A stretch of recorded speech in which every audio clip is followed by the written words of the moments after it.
मेरी माता बहनों आभारी याद रखा, अनिल बलूनी जी का मुंडे माताज रखा। मेरी माता बहनों आभारी याद रखा, अनिल भैजी का तुम मुंडे माताज रखा।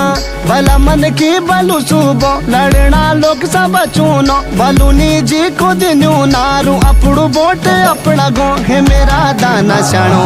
इतना सब वोट देण अनिल बैज ते आभार विजय बनोण। और इनके बारे में एक जानकारी मुझे यह भी है, इगास जैसा त्योहार उत्तराखंड का लगभग लुप्त होता जा रहा है।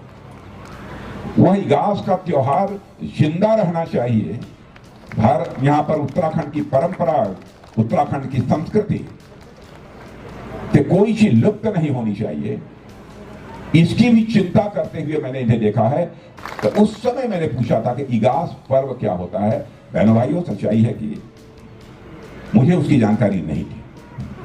जो व्यक्ति इतनी समाज की चिंता करे, अपनी संस्कृति की चिंता करे और संस्कारों की चिंता करे, तो बहनों भाइयों, मैं विश्वास के साथ कह रहा हूं कि आप समझ लीजिए कि आपके दुख और तकलीफ के प्रति वह कितना संवेदनशील होगा, इसकी आप सही कल्पना कर सकते हैं।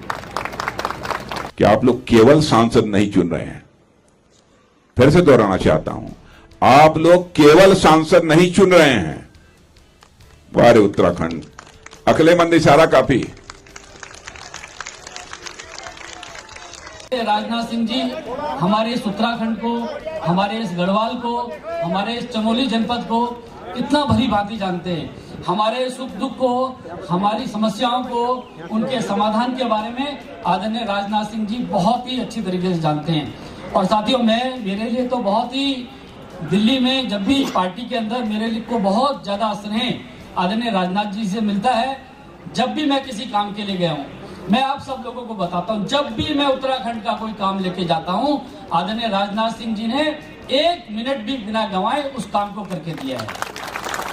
आप सबको ध्यान होगा, जब राजनाथ सिंह जी गृह मंत्री थे और मैं उनके पास गया, मैंने कहा साहब पहाड़ों में बहुत समस्या है चिकित्सा सुविधाओं की, और हमारे दूरस्थ क्षेत्रों में कुछ जगह पर एसएसबी और आईटीबीपी के हमारे हॉस्पिटल हैं। अगर हमारे लोगों को, कुछ लोगों को ओपीडी सुविधा मिल जाए तो बहुत काम होगा।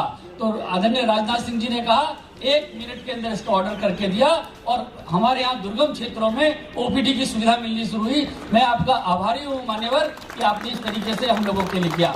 आप सब लोग जानते हैं 19 तारीख का मतदान है और 19 तारीख को हमको मोदी जी को पुनः प्रधानमंत्री चुनना है।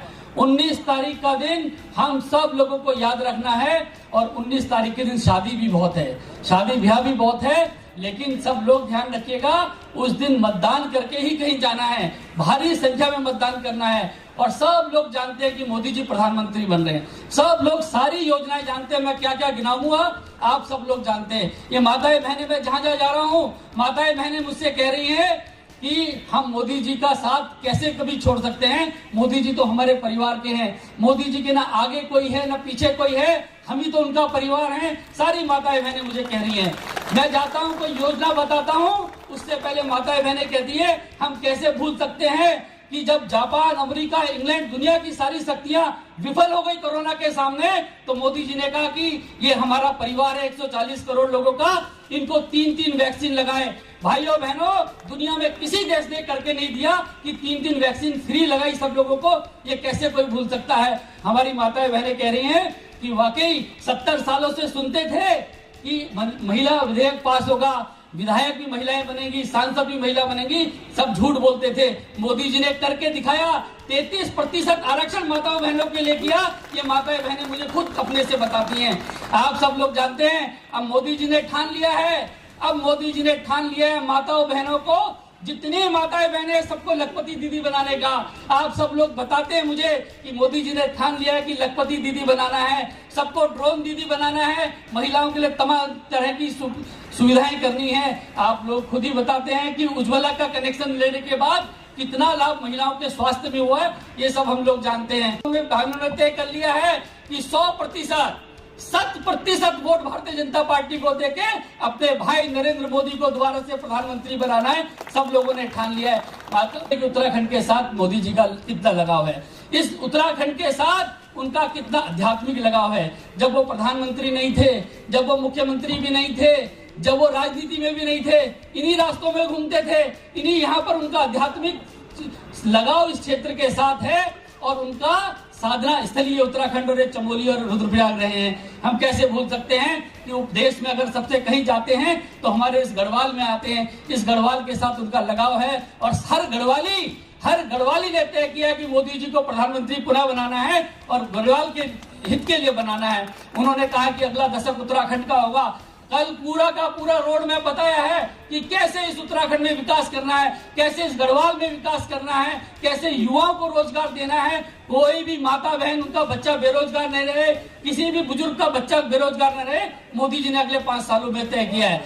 आप सब लोग जानते हैं कि मोदी जी के इर्द गिर्द ये गढ़वाल के लोग, ये उत्तराखंड के लोग कितनी बड़ी संख्या में हैं। हम लोग रोज टेलीविजन चैनल पे देखते हैं, इसी गढ़वाल का बेटा अजीत डोभाल उनके साथ साथ रोज दिखता है। हम सब लोग जानते हैं आदरणीय राजनाथ जी के हम लोगों के ऊपर बड़े उपकार हैं। हम सब लोग जानते हैं कि जब पहला देश का CDS बनाना पड़ा तो मोदी जी ने जनरल बिपिन रावत को देश का पहला सेनापति बनाया। हम कैसे भूल सकते हैं जब दूसरा सेनापति बनाने का नंबर आया तो जनरल अनिल चौहान, वो भी इसी मिट्टी के थे। जब रॉ का चीफ बनाना हुआ तो अनिल धस्माना थे। जब कोस्ट गार्ड का चीफ बनाना तो राजेंद्र सिंह थे। जब NTRO का डॉक्टर जोशी को बनाया, पूरे देश की सुरक्षा इस उत्तराखंड के हाथ में दे दी मोदी जी ने। हम कैसे इसको भूल सकते हैं। और इसके बदले में हम मोदी जी को वोट देके प्रधानमंत्री बनाने का हम लोगों ने संकल्प लिया है और हमने तय किया है कि पूरी तरीके से मोदी जी के साथ चल के उनको प्रधानमंत्री बना के इस गढ़वाल के हित में काम करना है। साथियों, कभी भूल नहीं सकते हैं, हम उस अपमान को कभी नहीं भूल सकते हैं जब उत्तराखंड बनाने का विरोध किया था। जब उत्तराखंड बनाने का इस कांग्रेस पार्टी ने विरोध किया था, आदरणीय राजनाथ सिंह जी थे, इन्होंने कहा कि नहीं उत्तराखंड बनेगा, उत्तराखंड के लोगों की मांग जायज है और पूरी कांग्रेस ने विरोध किया। हम जब कांग्रेस का कोई 1-2 लोग बचे हैं, वैसे तो सब लोग शामिल हो चुके हैं, लेकिन जो बचे हैं उनसे जरूर पूछेगा कि उत्तराखंड बनाने का विरोध क्यों किया था, उत्तराखंड के खिलाफ क्यों बोला था।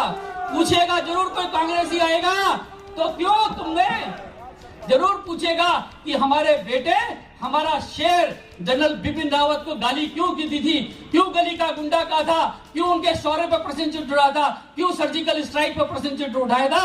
ये जरूर पूछेगा आप लोग। और ये कांग्रेस के जो प्रत्याशी घूम रहे हैं, ये पांचों के पांचों प्रत्याशी, इनसे पूछेगा कि राहुल गांधी जी से क्यों नहीं पूछा कि जब हमारे गढ़वाल के बेटे को गाली दे रहे थे तुमने इस्तीफा क्यों नहीं दिया, तुमने माफी क्यों नहीं मांगी। जरूर पूछेगा कोई कांग्रेसी अगर मिल जाए, जरूर पूछेगा कि हमारे भगवान राम का अनादर क्यों किया था। हम गए, माननीय राजनाथ सिंह जी और सब लोगों ने बोला कि राम मंदिर बन रहा है, हम लोग सब लोग जाएंगे, और हमने निमंत्रण दिया राहुल गांधी जी को, सोनिया गांधी जी को।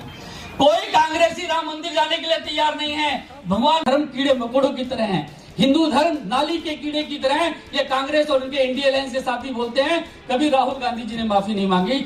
यहाँ के कांग्रेस के प्रत्याशियों से पूछेगा कि आपने क्यों नहीं इस्तीफा दिया। रोज 100 लोग इस्तीफा दे रहे हैं कि हिंदू धर्म को गाली देते हैं, हम नहीं रह सकते इस कांग्रेस में। क्यों नहीं दिया, क्यों नहीं इन्होंने माफी मांगी, ये जरूर पूछने का है। साथियों, आज आप सब लोगों को पता है लगातार उत्तराखंड का चरित्र बदलने की कोशिश की जा रही है। उत्तराखंड में तुष्टीकरण की राजनीति की जा रही है। आप लोगों को पता है कि जब हरीश रावत जी की सरकार थी तो उन्होंने कहा जुम्मे की छुट्टी करेंगे। क्या आप बताइए, देवभूमि में जुम्मे की छुट्टी होनी चाहिए, यूनिवर्सिटी खुलनी चाहिए, ऐसे लोगों को जवाब देना चाहिए। इसलिए साथियों, संकल्प ले लीजिए और आप लोगों को मैं विश्वास दिलाता हूं, आप 19 तारीख तक पसीना बहाइए, 19 तारीख तक मेहनत कीजिए। आपके पसीने को मैं ब्याज सहित वापस करूंगा, यहाँ विकास के माध्यम से और विकास के करके। आप सब लोगों को कांग्रेस खत्म हो चुकी है,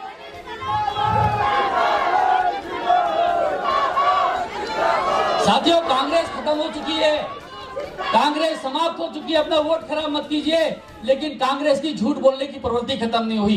कांग्रेस की झूठ बोलने की प्रवृत्ति खत्म नहीं हुई। हर चीज के बारे में झूठ फैला रहे हैं, हर चीज के बारे में गलत फैलाते हैं। कभी मेरे पास व्यक्तिगत मेरे ऊपर आरोप लगाते हैं, कभी मेरी पत्नी पे आरोप लगाते हैं, कभी मेरे बच्चों पे झूठ आरोप लगाते हैं। कभी कुछ झूठ फैलाते, इनकी झूठ की फैक्ट्री चल रही है। अभी कभी लगातार अग्निवीर पे झूठ बोलते हैं। माननीय रक्षा मंत्री जी का बयान आया है कि ये तो सब हमारे लोग हैं और इनके लिए जो भी करना हुआ हम कहीं पीछे नहीं हटेंगे। माननीय राजनाथ सिंह जी ने खुद स्वयं कहा, तो इसलिए इनके झूठ पे मत जाइएगा।